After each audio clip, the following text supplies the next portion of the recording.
And good morning. I'm Dr. Marvin Terry. I'm from Orlando, Florida. Thanks, Jeff, for you and Caddis inviting me. It's a real honor and privilege. And one thing's for sure, special needs children have been given the amazing gift of special caring parents who have love, endurance, and patience. So kudos to you guys. Just want to touch on something you may or may not be familiar with. It's called the gut-brain connection. We have the logical analytical brain, the emotional brain, we have the GI brain, which of course produces serotonin and dopamine. This is just an enhancement because what we're talking about in this particular, the Champ1, is the mutation defect. But anytime we can do two things, decrease inflammation and help the body regenerate at a greater level, then we can achieve over time greater health, right? Which is why the body, the power that made the body, can heal the body, and we do have the ability to regenerate. Maybe not connect those SNPs or et cetera, but at least help the body function better. That's really our goal. Excuse me just a moment. I just want to make sure I'm on time here. So that first, just to kind of give you a background, Andrew Wakefield was a researcher who found a few years ago a connection between the measles virus, specifically from the vaccine and the GI tract, and autism. He was later found, at least, that was untrue, but the guy who went after him was Brian Deere, who was sponsored by the, unfortunately, the Association of British Pharmaceutical Industries. So, but he did a lot for children with autism, showing that there's a definite GI and brain connection. When we eat or drink certain things, they're going to affect us to some degree. Secondly, if we look at Johns Hopkins, a ketogenic diet, very similar. If we look at epilepsy, according to the ketogenic diet, Johns Hopkins, and I have a handout, just a basic, so we'll hand that out, but or you can grab one here. He found that this particular diet, the ketogenic diet, if children were given a high fat, moderate protein, and very, very, very low carb diet with children with epilepsy, in spite of how severe or how chronic it had been, usually within 3 to 5 days, the seizures would stop. If they maintained that over 2 years, 80% of those kids would be seizure-free, and they could go back to eating other things, which shows that it takes time and repetition for healing, but it can be done. Some of the major irritants are like wheat, corn, dairy, soy, gluten, MSGs. And so the question we ask is, you know, when I eat certain things or drink certain things, how does it affect me? How does it affect my body? How does it affect how I think? Am I more irritable? Am I bloated? Do I feel, how does it affect my children? Do they, all of a sudden they just become like super hyper? Are they irritable? Are they different than usual? And then some of the things that we can use to support the GI health are enzymes, high-quality enzymes, preferably food-based, and probiotics of the same. So what a challenge that is to find good whole food nutrition and supplements that actually help supplement and will help rebuild, regenerate over time. That's the challenge. So what I'm going to do is I'm going to have Alan, my friend, and Alan Barrier, he's a rep from Standard Process. He's my rep, and he's been doing more with genetic mutations recently, and I'd like for him to speak for a few moments, and then if you have any questions, we'd like to answer any and all questions that you may have. All right, Alan? Thanks, Dr. Marvin. Good morning, guys. I appreciate you giving me a few minutes to speak with you today. So first and foremost, I'm not here to push what I do for a living. I'm actually here just to share a little bit of knowledge from my own personal story and my own personal life. And the reason why is because I hope it can actually reverberate from my heart and my story and maybe help to touch yours a little bit. So when I was born, I came premature into the world. I came 2.5 weeks early, and I was under 5 pounds at the delivery weight. My mom, during her pregnancy, was nauseous and vomited the entire pregnancy and she had to stay in the hospital and was on an IV drip, and the only thing that she could eat was crackers and ginger ale. So, when we think about nutrition and the importance of health, there's really been this misinformation about why nutrition is so important. It really says from the history of nutrition in this country that all different forms of nutrition are the same, and that you're getting all that you need from the foods that you choose to eat. And I really want to help you to understand why that might not be the case. So when you look at the studies that they do on twins who are in orphanages, they would actually find themselves on different parts of the country and then found later in life. And what they find is, although they share the same genes, that it's the cultural evolution of the epigenetic factors such as diet, lifestyle, and environment that end up dictating how their genes express themselves. So when we think about a Champ1 mutation, we look at some of the challenges that come from that issue. And it's not an issue more than the world just needs to accept that we're not all the same. But what can we do is to understand that whenever we're taking care of not only ourselves, but the ones that we love, we try to bring in resources and value to their lives. So that comes the same when we talk about food and what nutrients that we choose to eat. One of the signs of a Champ1 mutation is what's called hypotonia. And what that means is that ligaments become lax, flat foot, the inability to hold the knee strong. And what we find is that within the nutritional field, that is a deficiency of a nutrient called manganese. Now, I don't need you to run out and just go buy a supplement of manganese. It's just to understand what that nutrient is and how it functions within the body. The unique factor of manganese beyond that is that it activates the pituitary gland, which is also deficient in vitamin E. And we think, well, if we need vitamin E and manganese to activate the pituitary gland, which activates the digestive enzyme response in our own bodies for a healthy digestive function, where do we get these nutrients?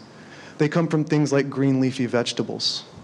And these are challenging foods in today's society because food has been engineered to activate dopamine in the brain. That dopamine is what leads to the addictive behavior to the food choices that we make. The balancing of that dopamine neurochemical is serotonin.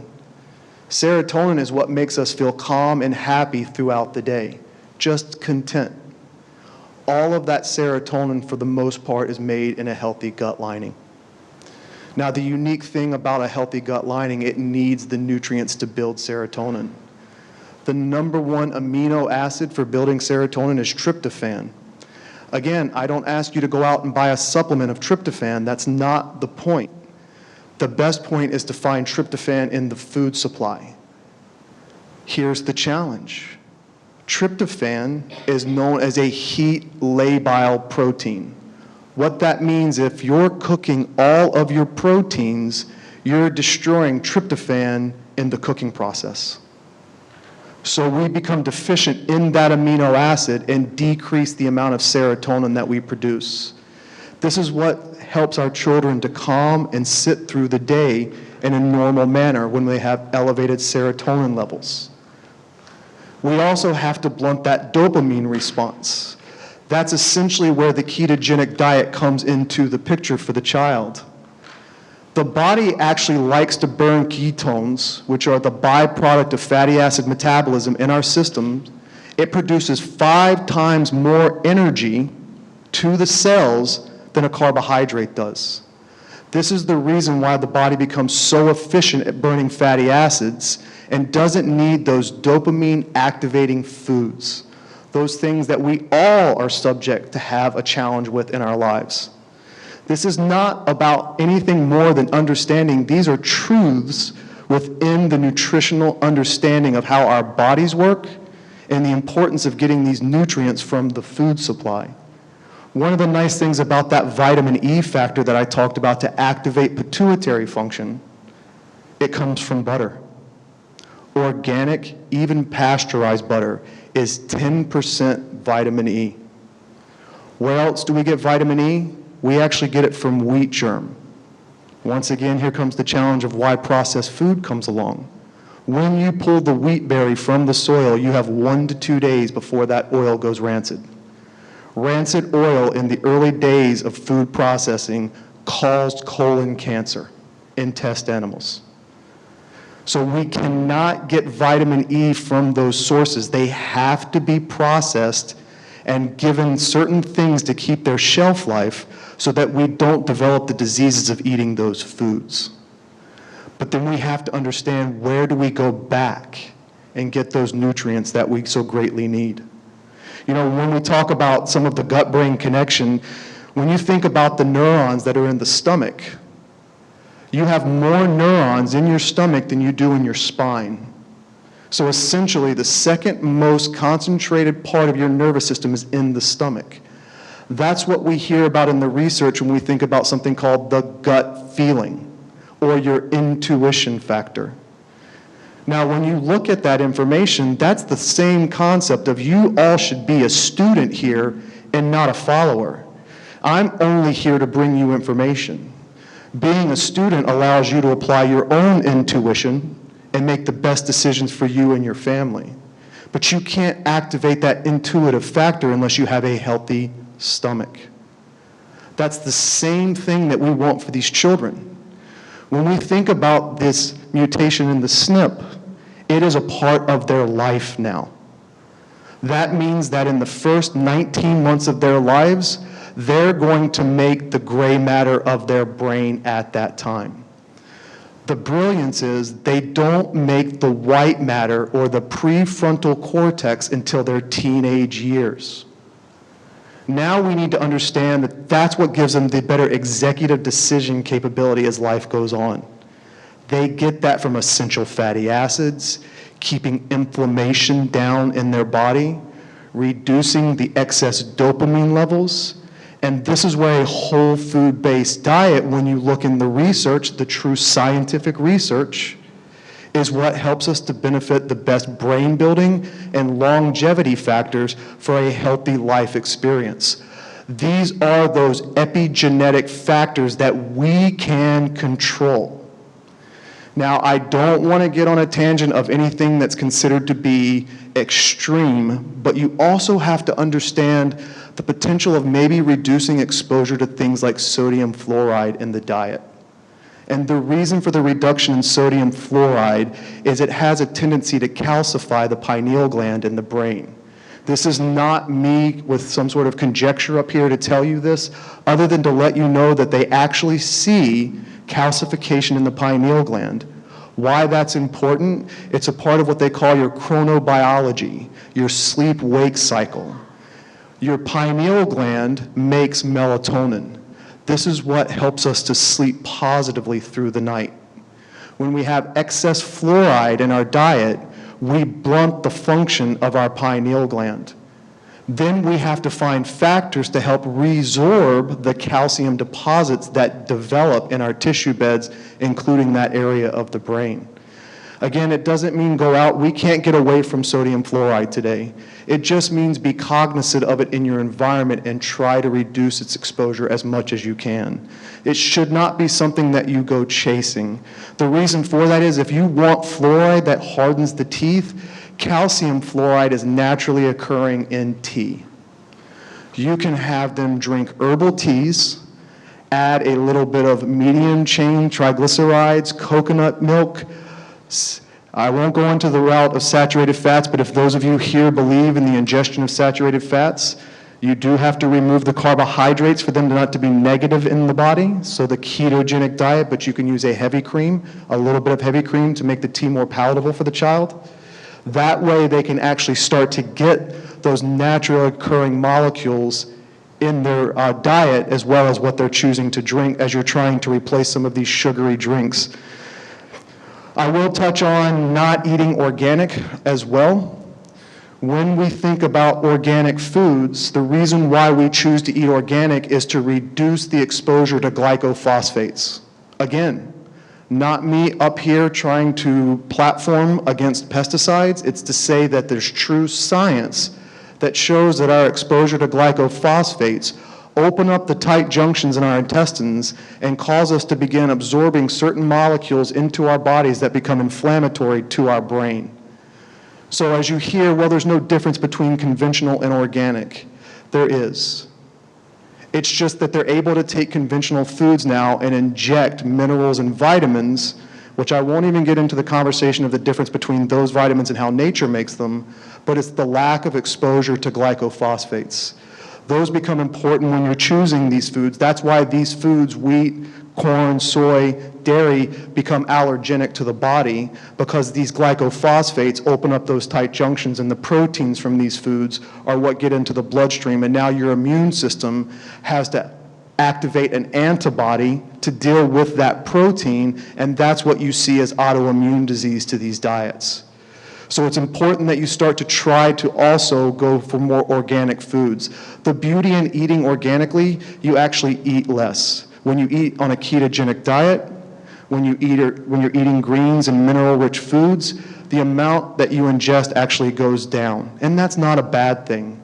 You know, there's a lot of science today in the field of longevity when it comes to intermittent fasting, because we're genetically built to go time without large amounts of food.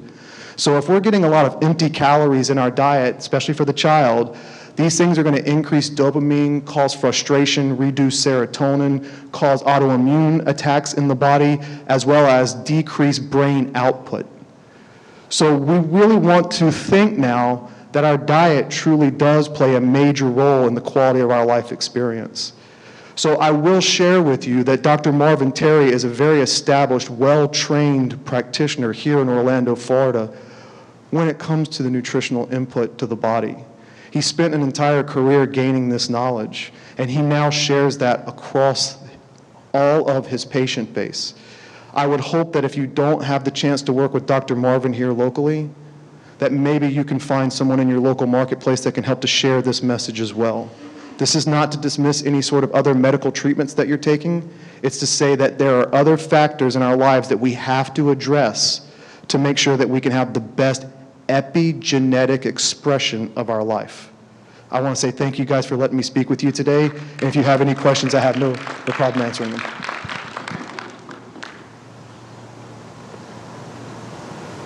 I actually have a few questions for you. Sure. So pretty much the summary of what I got, and I'm not diminishing what you guys are saying because I think it's really important. You know, shopping at Whole Foods and Atkins paleo diet is where you want to be. I'm trying to summarize a little bit for these folks here. Where do we begin? Do you guys have a website, a nutritional plan? Jeff seems to be into this quite a bit. Is there something that maybe you could develop a nutritional plan that's specific for our Champ1s? Yeah, I will say that whenever we get even into the diet of ketogenic or paleo, which are actually two different types of diets. Okay. They are fads in base. They are a fad idea. The only reason we actually have to eat a ketogenic diet is because we eat more sugar today than we ever have before. So if you go back to the average sugar consumption, added sugar in 1900, the average person took anywhere between 2 and 4 pounds of sugar in a year. Today, it's upwards of 190 to 250 pounds per person.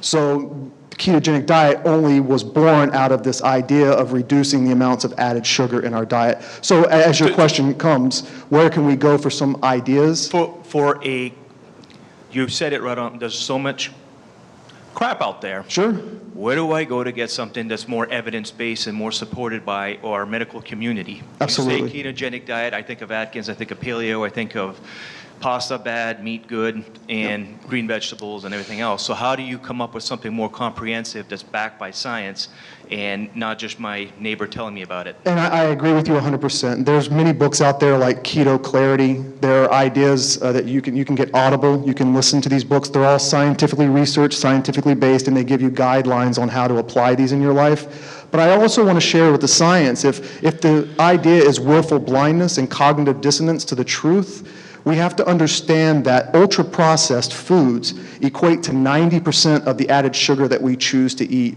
Harvard University came out 2 weeks ago with an epidemiological study, researched in the science, that now eating an ultra-processed diet is decreasing everybody's life expectancy. So we're talking about now disease on a mass scale from eating these foods. So we can have the idea that I don't want to stop eating those foods, But the science is clear that choosing to eat those foods over making a nutrient-dense diet approach is completely backwards. And just to be clear, I'm not disagreeing with you on that point. I just wanted something more formal when you say ketogenic. The other thing I want to talk about was... and really quick, on the paleo side, if you don't mind me just touching on that really quick, because I want to put that away. Go for it. There's an active enzyme in the body called mTOR, which is a mammalian target of rhabdomyosin. When you eat too much protein, you activate that system. That molecule actually drives cell turnover and is what's linked to elevated cancer levels in the diet. So paleo I'm not a fan of. It's too much protein. Okay. Yep. And that's a little bit what I'm trying to do, is to kind of tease out the noise and come up with what's real science and what...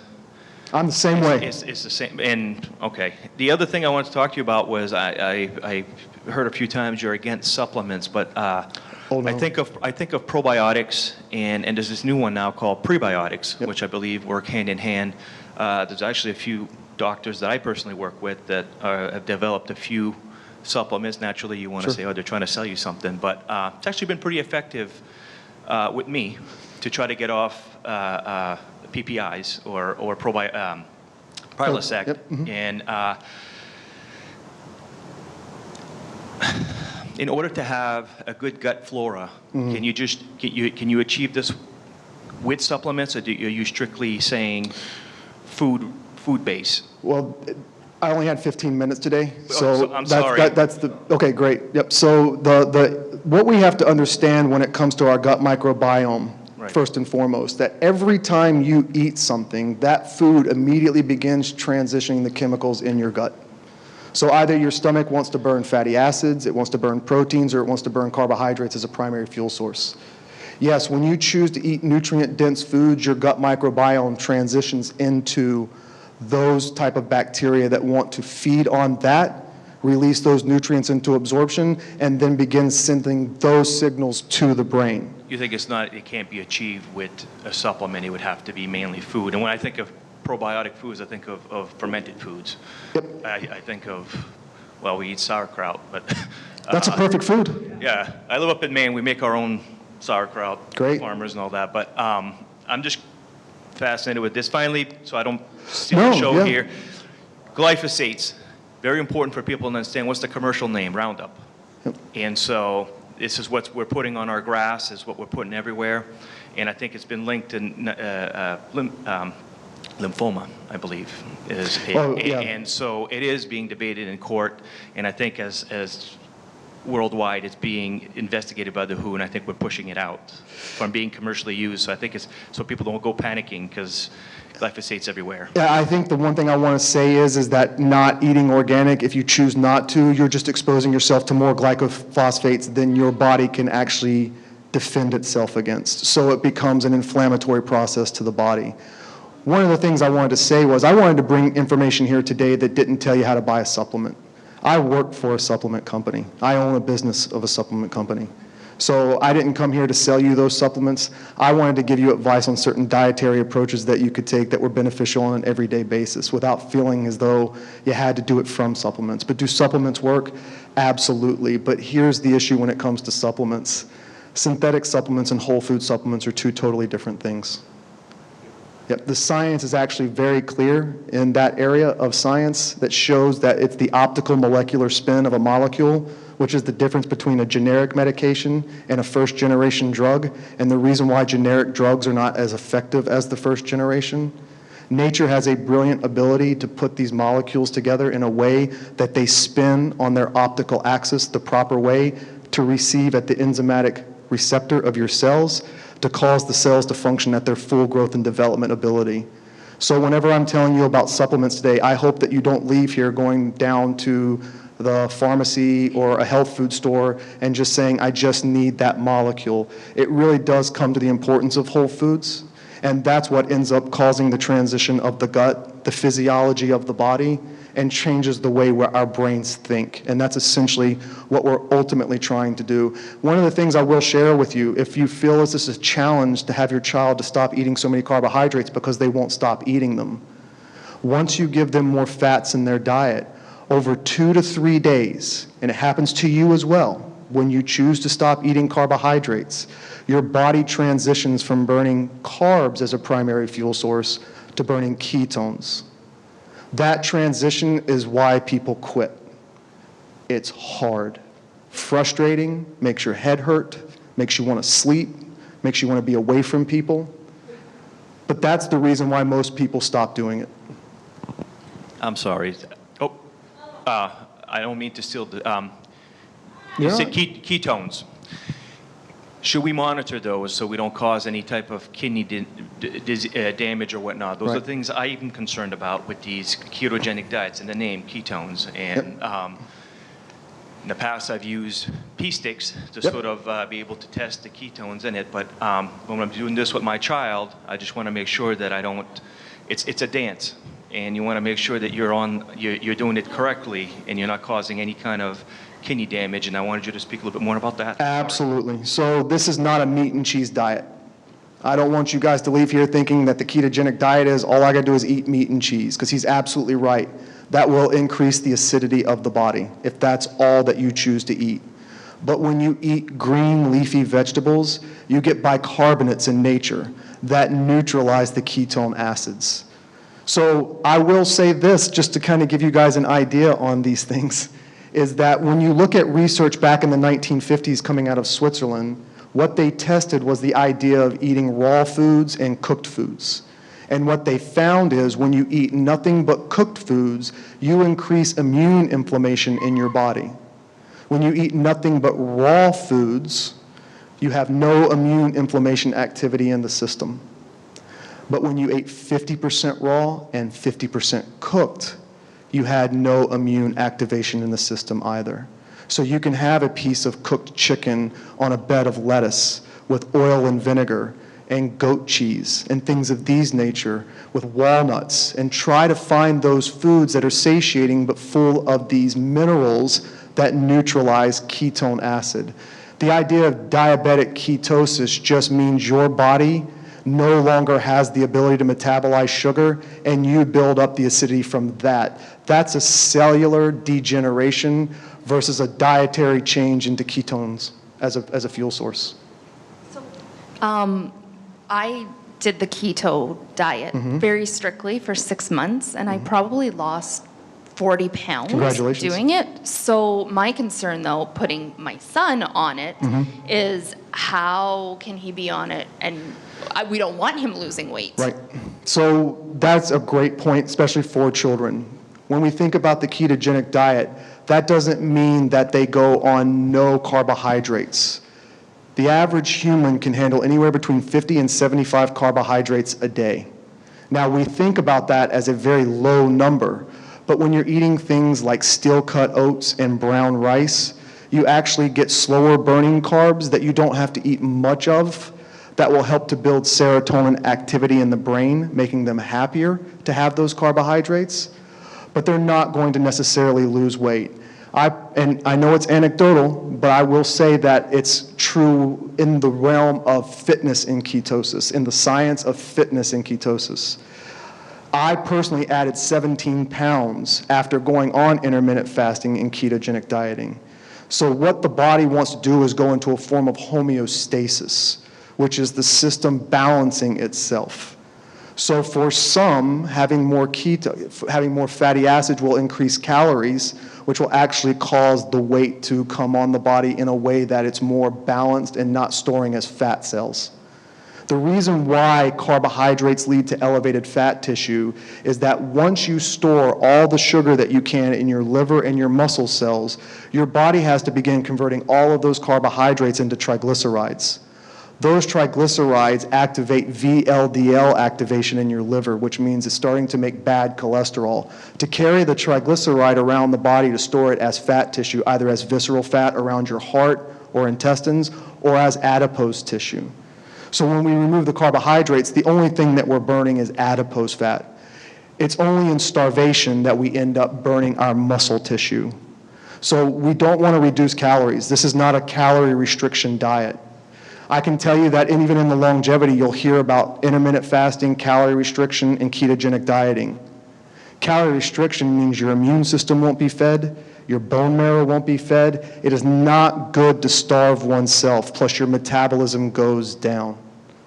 So when we think about the ketogenic diet, I don't want someone eating less. I just want them getting their calories from high quality fats, less carbohydrates, and moderate unheated proteins. So where do you get that? Things like vegetable proteins, which are full essential amino acid profiles, pumpkin seed, sesame seed, and pea protein as a combination provide all of those heat labile proteins that you need. But don't forget the importance of the healthy gut, because once those proteins enter the stomach, it's the release of enzymes by the pancreas and the activation of hydrochloric acid in the stomach that make those amino acids available to circulation. So we still have to have a healthy digestive response. So it comes back to the pituitary activates a hormone called gastrin, which tells your digestive system to activate. Vitamin E is the nutrient along with manganese that has your pituitary activate that process. So if you're not getting those nutrients or the child is not getting those nutrients, the digestive response will be weakened. Go ahead. Me and my wife are fighting over who gets to ask questions. This is something that when you talk about the extreme, me and my wife have gone to the extreme for my son's gut. Like literally, this is one of the most important topics to me. Our kids in general really suffer from some nasty GI issues. Absolutely. And even me and my wife going to the extreme, just to be open with everybody, for the last month, we've given him an enema every day. He's been on an all-organic diet. He thinks blueberries are candy, and that's pretty much the extent of natural sugar he has, is little fruits in between meals. So we've been on and off doing ketogenic to a T, kind of like a keto flex. Even with all of this, and I'll say this to everybody, my son's diet has single-handedly been the most important factor in seeing my son improve. I can promise you that. All these therapies are great, but him on a good diet and working with him and having a food journal to identify even what fruit makes him kind of go crazy is by far the most beneficial thing for my son in his development. But even with that, it's been really hard. Is there two things. Do you have any advice? And I'll let her ask that question. Mm-hmm. But is there something you could put together, or maybe you have a resource you could share with us that can give us some guidance? And even with that, and this has been going on for years for me and my wife, you sort of need like a coach, someone like you have. Absolutely, no, I know who I'm going to annoy daily, but. I'm talking like for everyone else. Is there a resource that you think? We've done the GAPS diet. I have that book, which is like our food Bible. But also like seeing a functional medicine doctor. Like sometimes, from what I've heard, the blood work doesn't always show what's happening at the intracellular level. So you're I'm sick of guessing with supplements. We've tried so many things for him, and maybe they were even working, but we're doing so many things we can't even identify what's super helping and what's. You know what I mean? It's like, are we just wasting our time? How can we like be specific in terms of my son needs this? Are we doing it based on a symptom? Or are we doing based on some blood work saying he's deficient in this? I want to start with saying there are good doctors and bad doctors. Is that fair? There are some that know their craft and some that have absolutely no idea what they're doing. They're just going by standard of care maybe, or something that says this is exactly what I have to do. And then there's those who have insight. What I will tell you is that the importance is finding a practitioner that's spent their time developing insight in this field. This is where fads come into the picture that are too uncontrollable in this field. There are too many people doing too many different things when it comes to therapy. And that's really where it goes back to not only understanding your personal child's response and what supplements they're on, but that's the reason why I brought the information today about vitamin E, not synthetic, manganese, not by itself, from the food supply. A great resource for that is wholefoods.org. Put in manganese, and it will list all of the manganese foods that the child can eat. Water. Drinking water. That is where I see the significance. Water. Oh, I agree. But spring water would be where I would choose to go. Evian, Mountain Valley, even if you like, if the child likes soda, a Pellegrino, a Perrier. A lot of the research coming out of the field of sensations and senses through the life cycle show that the carbonation hitting on the back of the throat is actually what we're more addicted to. These are the only sources of natural B vitamins that end up becoming a part of the factors that make healthy brain expression of energy cells, signaling the brain to tell the central nervous system, to the peripheral nerves, to the organs and glands of the body to activate. So it does behoove you to find a practitioner who understands whole food nutrition and work with them through your personal child's case, because every child is different. Every child, although shares this SNP, doesn't share every other gene. So, please. I just had a couple more questions. With him being on that diet for a few years, he's always still really hungry. And I know how you were saying before that they should be fuller and more satisfied, but maybe it's because we're not doing enough carbs. We don't do a lot of that. And he's allergic to rice too, so we don't have that. It's mostly just meat, vegetables, and a little bit of fruit, and some avocados and fats, but... It may be a raw protein for that raw tryptophan source for the serotonin development. Beyond that, and I can't fix every situation to this, but vitamin D, magnesium, and tryptophan is what ends up becoming serotonin production in the body. So that's actually the nutrient that helps us to feel satiated and content. I just have one more question. A lot of our kids have cyclical vomiting, and besides, I know there's the maintenance of the overall healthy diet every day, but do you have any recommendations when those episodes do occur? I do. So when you think about what vomiting is as a response to the body, it's actually an aberrant gallbladder response. Similar to when we eat protein or fats in our diet, we activate neurotransmitter signaling from our stomach to our brain. We activate something called cholecystokinin, and cholecystokinin is what causes your gallbladder to contract, release its bile acids into the digestive tract to break down, emulsify fats, and absorb them into the system. When that gets backed up, it's what causes the feeling of nausea. It's what causes the vomiting response. The best way to keep a gallbladder functioning well is beet leaves, and that's Swiss chard for those of you who are willing to try it with your child. There are supplements of beets that you can utilize, but the nutrient in the beet is called betaine. From a chemical standpoint, it's something called trimethylglycine. For you to understand the connection of these whole foods and the diet and the health of the body, these methyl donors actually become the molecule that activates serotonin production in the gut. So by getting these methyl donors in the diet, we actually even start making more serotonin. What about constipation? With the daily enemas, are we do daily enemas, we tried colon hydrotherapy.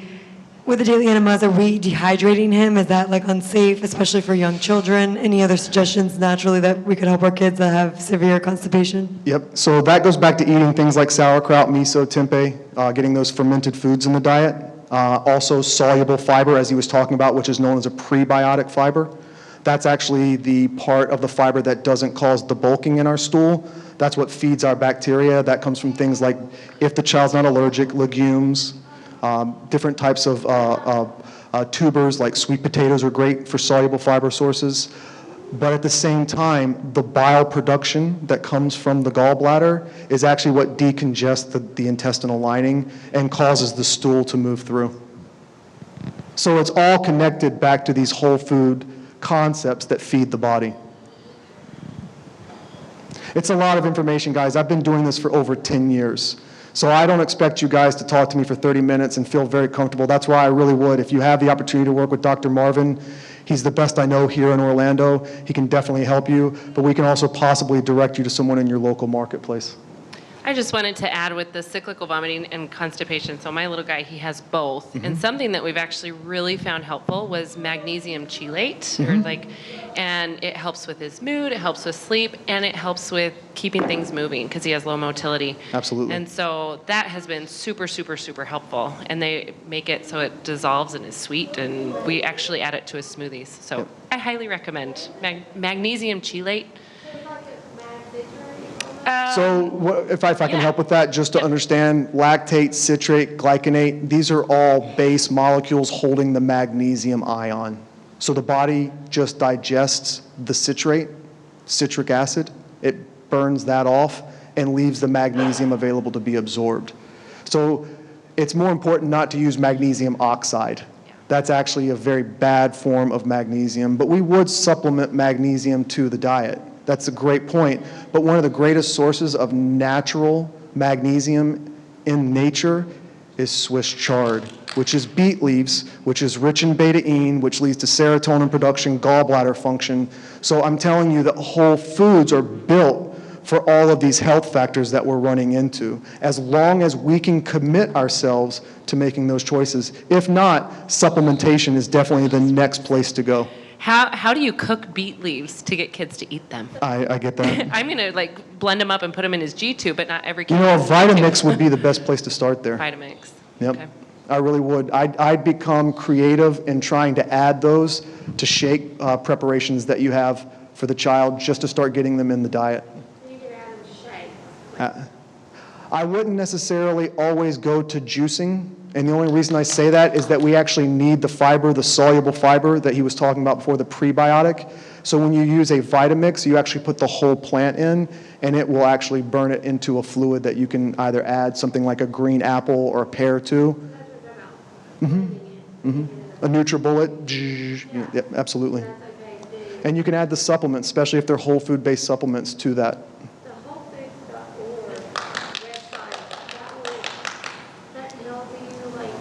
Foods. All food research, all scientifically based, all referenced, completely referenced across the board. But the nice thing about it is, if, as we talk about manganese, or you talk to Dr. Marvin, he says, this nutrient, magnesium, where can I find it in the diet? You just type in magnesium, and it will list the foods based on the percentage value of that food that has that amount of nutrient in it. I know. Yeah. Yeah, and it's not about just shopping at Whole Foods. I actually shop at about 6 different places, and at this point in the world, I'm able to order online a lot of things. So there are places like U.S. Wellness Meats that you can go and get clean meat for the diet. And many of the foods that you have to get access to, although, again, they do cost more, I eat less. I hope that helps you to understand. If we have the challenge of eating organic costs too much, we don't understand the fact that you don't eat as much when you eat organic. So it actually maps out to being even. Well, again, I've spent 10 years, so I've spent 10 years breaking, before, I'll give you just a quick synopsis. My sister didn't choose my path. She's had to be on specialty antidepressants her whole life. She's dealing with many health challenges, and we're the same genes expressing 2 different ways. And that's what I want for your child. It was the #1 thing.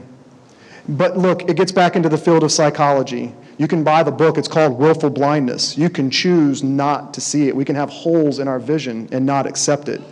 And the other psychology statement is called cognitive dissonance. When we hear something that doesn't make us comfortable, we burrow into our belief systems even more.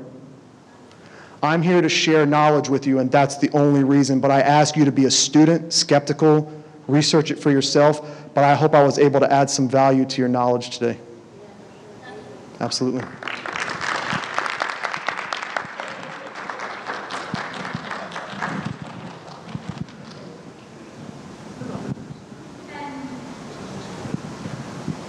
Thank you guys so much. I could probably talk your ear off for a couple days. I'll spare you.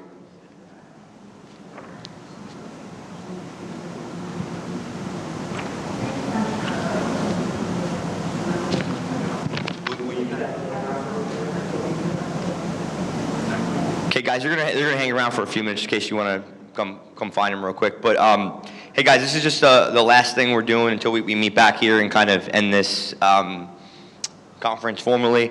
But we're gonna have a little mental health break. Should be fun. So the moms, all the Champ moms, they're gonna stay in here, and they're gonna stay with Stacy. Are you okay? You're gonna stay with Flora. And the Champ dudes, all the Champ guys, we're going to go to the room we ate lunch in. and we're going to go in there for a little bit. So let's see what time it is.